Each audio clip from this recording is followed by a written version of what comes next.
ওটা বরাবরই মসজিদ, আদিনা মসজিদ। ওখানে উত্তরপ্রদেশের এক মহারাজ এসে বললেন যে এটা আদিনাথ মন্দির ছিল।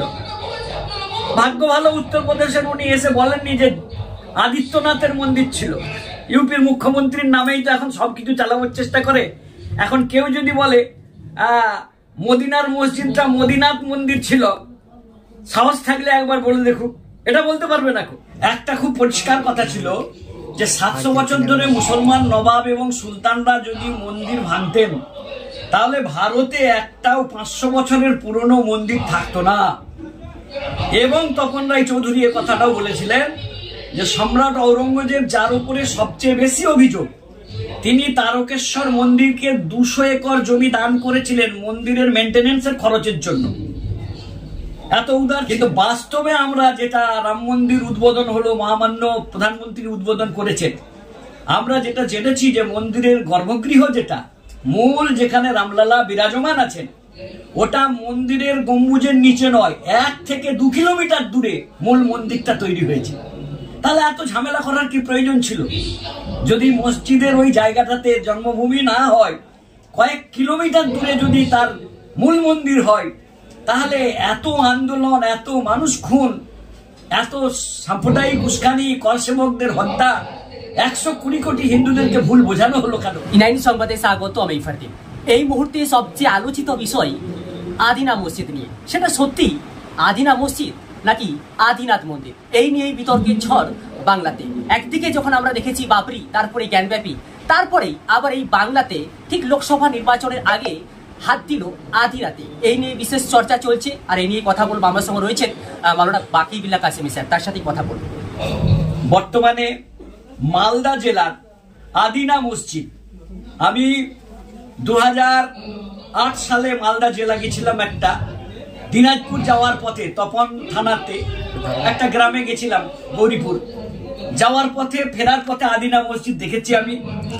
অত্যন্ত সুন্দর মসজিদ একটি, সম্ভবত 1373 ওর নির্মাণ কাজ শুরু হয়। 2 বছর ধরে নির্মাণ হয়ে 75-এ মসজিদ উদ্বোধন হয়। সম্রাট বাংলার যে সুলতানরা ছিলেন তখন, সিকান্দার শাহ ওই মসজিদ তৈরি করিয়েছিলেন। মসজিদের ভূমি খননের তারিখ আছে এবং ভারতীয় পুরাতত্ত্ব বিভাগের পক্ষ থেকে কর্তৃক ওই মসজিদটা সংরক্ষিত। ওখানে নামাজও হয় না, পুজোও হয় না। ওটা রাষ্ট্রীয় সম্পদ এখন। ওটা সম্রাট সিকান্দার শাহ ওই মসজিদটা আদিনা মসজিদ, এবং সুলতান, তুরস্কের সুলতানদের দেখে এবং স্পেনের মসজিদ দেখে এশিয়া মহাদেশের গর্ব হিসাবে ভারত পাক উপমহাদেশের একটা বিশাল মসজিদ তৈরি করেছিলেন তিনি। কোন মন্দিরের উপরে তিনি মসজিদ তৈরি করেননি, একদম ফ্রেশ জায়গায় এই মসজিদ তৈরি হয়েছিল। কিন্তু পরবর্তীতে সিকান্দার শাহকে হত্যা করে কিছুদিনের জন্য ক্ষমতা দখল করেছিলেন আঞ্চলিক একজন রাজা, তিনি রাজা গণেশ নামে পরিচিত। উনি ক্ষমতা দখল করার পরে এই মসজিদটাকে তার কাছারি বাড়ি বা অফিস বাড়িতে রূপান্তরিত করেছিলেন। ওই সময় তিনি ওই মসজিদের কিছু দেওয়ালে, পাথরে কিছু খোদাই করে ছবি টবি, মূর্তি টুর্তি আঁকিয়েছিলেন। পরবর্তীতে সম্রাট গণেশের পুত্র জালালউদ্দিন, তিনি যখন বিহারের মুসলিম নবাবরা গণেশের মসজিদের কে রূপান্তরিত করা কাছারিতে এই খবরটা পেয়ে, যখন বড় বড় আলেমদের প্রতিবাদে যখন বিহারের সম্রাটরা এলেন যুদ্ধ করতে, তখন রাজা গণেশ ভয়ে আত্মগোপন করেন এবং তার ছেলেকে বলেন তুমি মুসলমান হয়ে যাও। তিনি জালালউদ্দিন নাম ধারণ করে তিনি গদিতে বসলেন এবং তার বাবা সারেন্ডার হলেন।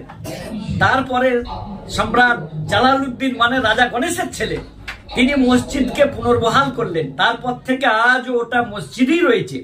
কিন্তু ওই যে রাজা গণেশ কিছুদিন জবরদখল করে কাছারি বাড়ি করিয়েছিলেন, ওই সময় ওর দেওয়ালের মার্বেল পাথর, পুরনো বেলে মাটির পাথরগুলোতে কিছু মূর্তি খোদাই, কিছু চিত্রকীর্ত তৈরি করেছিলেন। পরবর্তীতে সুলতানরা দেখলেন দেওয়াল ক্ষতি হয়ে যাবে, মসজিদের যে ঐতিহ্য আছে, তাই ওই পুরনো দেওয়ালগুলোকে ওরা ভাঙাভাঙি করেননি, ওইভাবেই রয়েছে পুরাতত্ত্ব বিভাগের অধীনে। ওটা কোনোদিনই মন্দির ছিল না, ওটা বরাবরই মসজিদ, আদিনা মসজিদ। ওখানে উত্তরপ্রদেশের এক মহারাজ এসে বললেন যে এটা আদিনাথ মন্দির ছিল। ভাগ্য ভালো উত্তরপ্রদেশের উনি এসে বলেননি যে আদিত্যনাথের মন্দির ছিল। ইউপির মুখ্যমন্ত্রীর নামেই তো এখন সবকিছু চালানোর চেষ্টা করে। এখন কেউ যদি বলে মদিনার মসজিদটা মদিনাথ মন্দির ছিল, সাহস থাকলে একবার বলে দেখুক, এটা বলতে পারবে না, কারণ এত সহজ বিষয় নয়। তবে আমরা মালদা জেলা প্রশাসনকে খুব ধন্যবাদ জানাবো, পশ্চিম বাংলার প্রশাসনকে ধন্যবাদ জানাবো, খুব ট্র্যাকফুলি শান্তিপূর্ণভাবে কৌশলে ওই মহারাজকে নিষ্ক্রিয় করেছেন। কোনো পরিস্থিতি উত্তেজনা না তৈরি করে তাকে তিনি ল অ্যান্ড অর্ডারকে প্রতিষ্ঠিত করেছেন। যে অফিসার সিভিল ড্রেসে দায়িত্বে ছিলেন তিনি প্রথমে রিকোয়েস্ট করেছেন, তারপরে একদম যে ঢাল হয়ে দাঁড়িয়ে গেছে, আপনাকে আমি প্রণাম কিচ্ছু করতে দেবো না, রিকোয়েস্ট করছি আপনি চলে যান, না হলে ল অ্যান্ড অর্ডার ভাইলট হলে আমি আইনের ভাষায় কথা বলতে বাধ্য হব। তখন ওই মহারাজ ফিরে যান। পরবর্তীতে মালদা জেলার জমিয়তে ওলামার সম্পাদক নজরুল ইসলাম ভাই, হাফেজ নজরুল ইসলাম, উনি আমাদেরকে জানিয়েছেন, আমার ব্যক্তিগত বন্ধু, ওনার বাড়িতেই যে আমি ছিলাম, ওনার বাড়ি মাথা ভাঙার দিকে, তো উনি ফেসবুকেও জানিয়েছেন এবং ব্যক্তিগতভাবেও জানিয়েছেন যে মালদা সম্পূর্ণ শান্ত। পশ্চিম বাংলার মাটি, বিগত সরকার এবং বর্তমান সরকার দুই সরকারের সাম্প্রদায়িক ইস্যুতে দৃষ্টিভঙ্গি উদার ছিল। বিগত 35 বছরের শাসনেও আমাদের পশ্চিম বাংলায় কোনো হিন্দু মুসলমানের ভুল বোঝাবুঝি ছিল না, এবং বর্তমান রাজ্য সরকারের আমলেও সাম্প্রদায়িক পরিস্থিতির কোনো অবনতি হয়নি। কিছু ভুলভ্রান্তি থাকতে পারে, কিন্তু এই ইস্যুতে আমাদের পশ্চিম বাংলা যথেষ্ট ভালো পরিবেশ রয়েছে। প্রশাসনকে ধন্যবাদ দিই। এবং এই যে ওখানে রাজা গণেশ কিছুদিন ওটাকে মসজিদটাকে কাছারি বাড়ি করেছিলেন, এটা আজকে আমার এক বন্ধু একটা ইতিহাসের বই খুলে আমাকে পাঠালেন। তাতে আমি দেখলাম যে বাংলার ইতিহাসের 200 বছর লেখক সুখময় মুখোপাধ্যায় সেই বইয়ের 78 পৃষ্ঠাতে লিখছেন যে না, ওটা আদিনা মসজিদ ছিল, আদিকাল থেকেই ওটা মসজিদ। রাজা গণেশ ওটাকে কাছারি বাড়ি করেছিল, তিনি কিছু মূর্তি খোদাই করেছিল এবং তার ছেলে জালালউদ্দিন পরে তাকে পরাস্তও করেছেন এবং তাকে বন্দীও করেছেন। বুঝতে পেরেছেন যে বাবা গণেশ যে কাজটা করছে জনগণের উপরে অত্যাচার, অবিচার, এবং তিনি তার বাবারও বিচার করেছিলেন। এই জন্যে ওটা প্রাচীন কাল থেকেই মসজিদ হিসাবেই সংরক্ষিত আছে, ভারতীয় পুরাতত্ত্ব বিভাগের তত্ত্বাবধানে আছে। আমরা সরকারকেও ধন্যবাদ দেবো, ওই মালদা জেলার প্রশাসনকেও ধন্যবাদ দেবো। পরিস্থিতি শান্তিপূর্ণ আছে। লোকসভা ভোটের আগে নানা জায়গাকে কেন্দ্র করে অনেকেই রাজনৈতিক বেনিফিট তোলার জন্য এইসব ধর্মের জিগির তোলে, কিন্তু আমরা দেখেছি দক্ষিণ ভারতের মানুষ তারা এইসব পছন্দ করেন না। তাদের মূল দাবি শিক্ষা, স্বাস্থ্য, জীবিকা, রুটি কাপড়া আর মাকান। এই তিনটে আমাদের ভারত নেতা রাহুল গান্ধী যে কথাটা বলছেন, আমি কোনো প্রকাশ্য রাজনৈতিক দল করি না, কিন্তু ব্যক্তিগতভাবে রাহুলকে আমি অত্যন্ত পছন্দ করি। ওনার নেতৃত্ব এবং বলিষ্ঠ দৃঢ় চেতা অনেক কংগ্রেসী নেতাকে আমরা দেখেছি যারা তলে তলে অন্য মনোভাব নিয়ে রাখেন, কিন্তু রাহুল উচ্চশিক্ষিত, মার্জিত, স্পষ্টভাষী এবং দৃঢ়চেতার মানুষ। একদম সত্য কথাকে সত্যভাবেই বলেন। আমরা আশা রাখি আজ নাই হোক একদিন ওর পরিবারের যে আত্মত্যাগ আছে, দেশের মানুষ এই ধর্মের ললিপপ খেতে খেতে যেদিনে বিরক্ত হয়ে যাবে, ওই জাতীয় কংগ্রেস বা কোনো ধর্মনিরপেক্ষ দলের জোট হিসাবে রাহুল গান্ধী হয়তো একদিন দেশের নেতৃত্ব দেবেন। তো রাহুল যে দাবিগুলো তুলছেন, এই দাবিগুলোকে আমি সর্বান্তঃকরণে আমরা দেশের শুভবুদ্ধি সম্পন্ন মানুষ সমর্থন করছি। এই ভারতবর্ষে হিন্দু মুসলমান প্রায় আমরা 1000 বছর পাশাপাশি বসবাস করেছি। আমাদের এখানে হিন্দু মুসলমানের ভুল বোঝাবুঝি ছিল না। জেএনইউ জওহরলাল নেহরু ইউনিভার্সিটির পৃথিবীর বিখ্যাত ঐতিহাসিক doctor Bipan Chandra modern India and communalism, আধুনিক ভারত ও সাম্প্রদায়িকতাবাদ, এই বইয়ে লিখেছেন যে ব্রিটিশরা আসার আগে এখানে কোনো হিন্দু মুসলমানের বিভেদ ছিল না, জাতি দাঙ্গা, সাম্প্রদায়িক দাঙ্গা ছিল না। ইংরেজরা 200 বছর রাজত্বকালে এদেশে সবচেয়ে বড় যে কাজটা করেছে যে আমরা চলে যাব, কিন্তু এই দেশের মানুষের দেহে এদের মননে, এদের চিন্তাতে এমন একটা বিষাক্ত ভ্যাকসিন দিয়ে যাব, সেই ভ্যাকসিনটা হলো ভেজাল ইতিহাস এবং মিথ্যা ইতিহাসের। তারা রাত দিন পরিশ্রম করে কলকাতার বিভিন্ন সংস্থার মাধ্যমে, এশিয়াটিক সোসাইটি উল্লেখযোগ্যের মধ্যে, সেখানে তারা কিছু ভুল ইতিহাস তৈরি করত। স্বয়ং রবীন্দ্রনাথ তিনি আক্ষেপ করে লিখেছেন, বলেছেন যে ইতিহাস আমরা পড়ি, যে ইতিহাস আমরা লিখে পরীক্ষায় পাস করি, এগুলো ইতিহাস নয়, ইতিহাসের ভয়ঙ্কর দুঃস্বপ্ন। কবি সুকান্তও বলেছেন, ইতিহাসের পাতায় তোমরা পড়ো কেবল মিথ্যে, বিদেশিরা ভুল বোঝাতে চাই তোমাদের চিত্তে। তাই ভারতবর্ষের ইতিহাস অত্যন্ত ঘোলাটে এবং জটিল। ইচ্ছাকৃতভাবে রমেশচন্দ্র মজুমদার, যিনি ভারতের ইতিহাস গবেষণার জনক, তিনি বলে গেছেন ভারতজনের ইতিহাসে যে আমরা যে ইতিহাসটা লিখি সেটা সরকারের বেড়াজালের মধ্যে থেকে আমাদেরকে লিখতে হয়, আমরা স্বাধীনভাবে ইতিহাস চর্চা করতে পারি না, লিখতে পারি না। তাই এই দেশের হিন্দু মুসলমানে ভুল বোঝাবুঝি তৈরি করার জন্যই এই গল্পটা তৈরি করা হয় যে মুসলমানরা 700 বছর যে রাজত্ব করেছেন, তারা এখানে দমন পীড়ন, ধর্মান্তকরণ এবং সংখ্যাগুরু তথা হিন্দু সমাজের ধর্মালয় মন্দিরগুলোকে তারা ভেঙে ভেঙে অনেক তারা মসজিদ তৈরি করেছে। কিন্তু এই কথাটা 100 নয়, 1000 ভাগ মিথ্যা কথা, 1000% মিথ্যা কথা। এটা যারা সঠিক এবং নিরপেক্ষ ইতিহাস চর্চা করেন, যারা ভারতের পরিবেশের বাইরে থেকে একটু স্বাধীন ইতিহাস গবেষণা করেছেন, যেমন অক্সফোর্ড বিশ্ববিদ্যালয়ের ইতিহাসের প্রফেসর এবং গবেষক, বাঙালনামা বইয়ের লেখক কলকাতায় এলেন তপন রায়চৌধুরী। গৌতম চক্রবর্তী আনন্দবাজারের সাংবাদিক তার কাছে ইন্টারভিউ দিতে গেলেন। তখনই এই ভারতের একটি রাজনৈতিক দল দাবি করেছিল ঘর ওয়াপাসি, যে মুসলমানদের জোর করে ধর্মান্তকরণ করা হয়েছিল, তোমরা আবার নিজের ধর্মে ফিরে চলে আসো। এইরকম একটা পরিবেশে ঐতিহাসিক তপন রায়চৌধুরী কলকাতায় এসেছিলেন 2012 সালে। তো ওনাকে গৌতম চক্রবর্তী ওনার ইন্টারভিউ নেয়। তো ঐতিহাসিক তপন রায়চৌধুরী অক্সফোর্ড বিশ্ববিদ্যালয়ের ইতিহাসের বিশ্ববিখ্যাত ঐতিহাসিক, উনি দুটো সত্য কথা বলেছিলেন।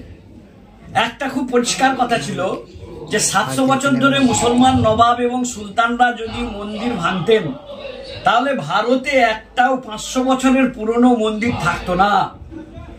এবং তপন রায়চৌধুরী এ কথাটাও বলেছিলেন যে সম্রাট ঔরঙ্গজেব, যার উপরে সবচেয়ে বেশি অভিযোগ, তিনি তারকেশ্বর মন্দিরকে 200 একর জমি দান করেছিলেন মন্দিরের মেনটেনেন্সের খরচের জন্য। এত উদার ছিলেন। তবুও একটা মহল থেকে একটা অপপ্রচার আছে যে মুসলমান রাজারা অনেক মন্দিরকে ভেঙে এখানে মসজিদ নির্মাণ করেছিলেন।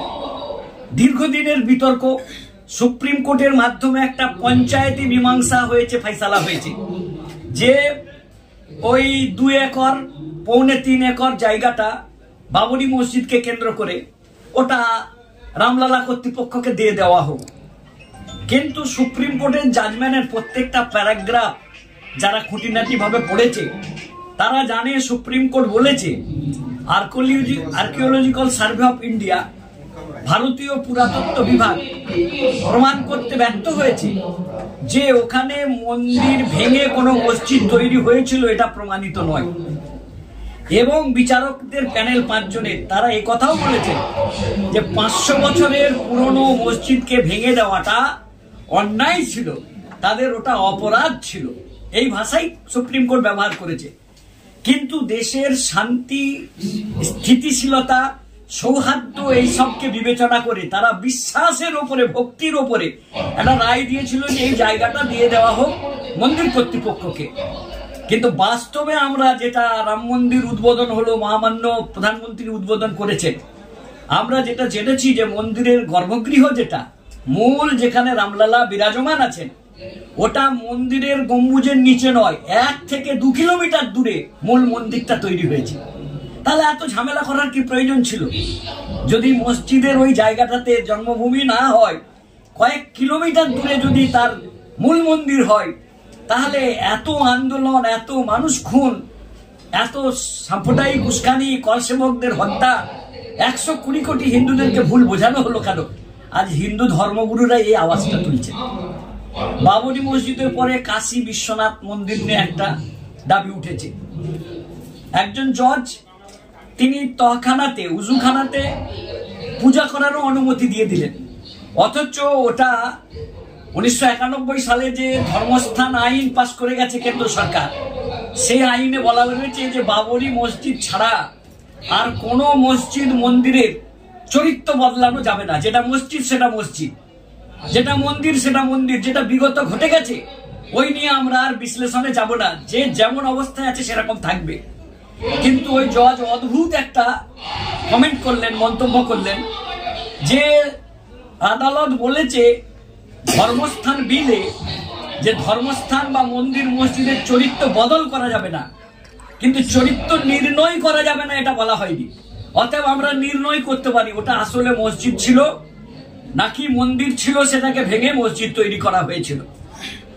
এখন এটা নিয়েও বিশাল বিতর্ক রয়েছে, কিন্তু বড় বড় ঐতিহাসিকরা, যেমন ভারতের বিখ্যাত ঐতিহাসিক, ভারত ফেমাস BN পান্ডে, তিনি তার বই ইসলাম ও ভারতীয় সংস্কৃতিতে 48 পৃষ্ঠা এবং 49 পৃষ্ঠায় লিখেছেন যে সম্রাট ঔরঙ্গজেব যখন বঙ্গ অভিযানে যাচ্ছেন, অনেক রাজা মহারাজারাও তার সঙ্গে ছিলেন, তারা আবেদন করলেন যে বারাণসীর পাশ দিয়ে কাশী বিশ্বনাথ মন্দিরের পাশ দিয়ে আমরা যাচ্ছি, যখন আপনি যদি অনুমতি দেন তাহলে আমাদের মহারানীরা তারা গঙ্গা স্নান করে বিশ্বনাথের মন্দিরে পুজো দিয়ে তারপরে যাবেন। সম্রাট ঔরঙ্গজেব যাত্রা বন্ধ করলেন, বললেন তবে থেকে যাওয়া হোক, সবাই স্নান করে পুজো দিয়ে যাবে। এবং মন্দির থেকে কয়েক কিলোমিটার, আনুমানিক 5 কিলোমিটার দূরে তিনি তার সেনা ছাউনি অবস্থান করালেন। হঠাৎ খোঁজ পাওয়া গেল সমস্ত রানী পুজো দিয়ে ফিরে এসেছেন, কিন্তু কচ্ছের রানী তিনি মন্দির থেকে পুজো দিয়ে আর ফিরে আসেননি। সম্রাট ঔরঙ্গজেবের কাছে যখন খবর গেল, উনি আমলাদেরকে পাঠালেন যে কচ্ছের রানীকে খোঁজ করো। পুরো কাশী খোঁজ করার পরেও তাকে পাওয়া যায় না। অবশেষে কাশী বিশ্বনাথ মন্দিরের গর্ভগৃহের তলাতে, আন্ডারগ্রাউন্ডে তাকে বিব্রত এবং বিভ্রস্ত অবস্থায়, কন্দনরত এবং রক্তাক্ত অবস্থায় উদ্ধার করা হয়। তাকে ধর্ষণ করা হয়েছিল। তখন মহারাজারা ক্রোধে ফেটে পড়লেন, হিন্দু মহারাজাগণ, যে আমাদের এক রানীকে নিগ্রহ করা হয়েছে। তারা সম্রাট ঔরঙ্গজেবের কাছে যে আবেদন করলেন, এই মন্দির অপবিত্র হয়ে গেছে, এই মন্দিরকে ভেঙে দেন।